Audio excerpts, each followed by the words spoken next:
Vincent Malloy is 7 years old. He's always polite and does what he's told. For a boy his age, he's considerate and nice. But he wants to be just like Vincent Price.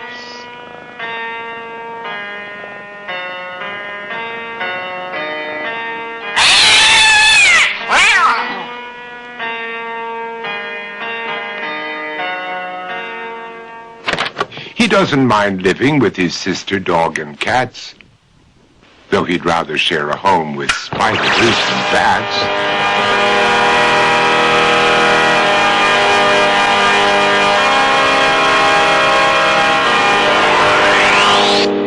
There he could reflect on the horrors he's invented and wander dark hallways alone and tormented.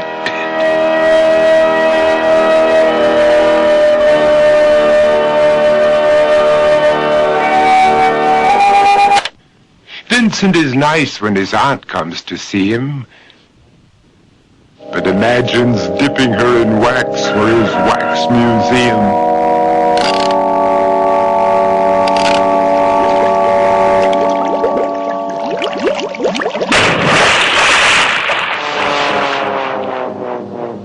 He likes to experiment on his dog, Abercrombie, in the hopes of creating a horrible zombie.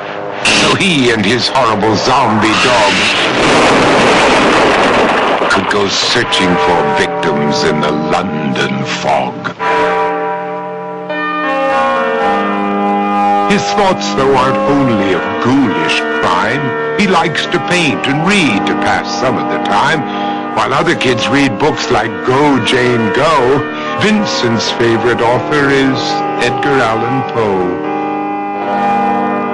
One night, while reading a gruesome tale, he read a passage that made him turn pale. Such horrible news he could not survive, for his beautiful wife had been buried alive.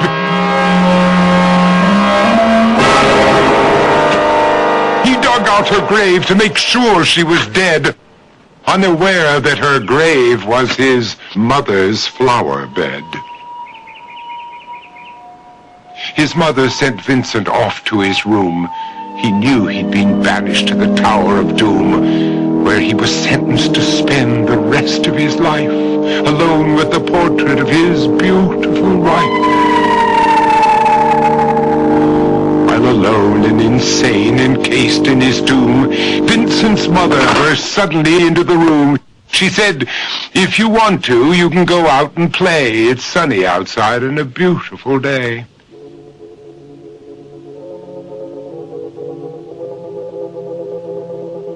Vincent tried to talk, but he just couldn't speak. The years of isolation had made him quite weak. So he took out some paper and scrawled with a pen, "I am possessed by this house and can never leave it again." His mother said, "You're not possessed and you're not almost dead. These games that you play are all in your head. You're not Vincent Price, you're Vincent Malloy. You're not tormented or insane, you're just a young boy. You're 7 years old and you are my son. I want you to get outside and have some real fun." Her anger now spent, she walked out through the hall. And while Vincent backed slowly against the wall, the room started to sway, to shiver and creak. His horrid insanity had reached its peak. He saw Abercrombie, his zombie slave, and heard his wife call from beyond the grave. She spoke from her coffin and made ghoulish demands, while through cracking walls reached skeleton hands.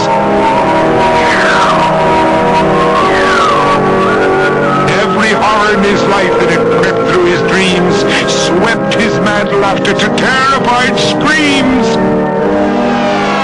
To escape the madness, he reached for the door, but fell limp and lifeless down on the floor.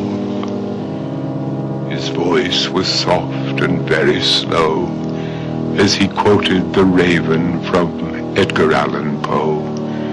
"And my soul from out that shadow that that lies floating on the floor shall be lifted nevermore.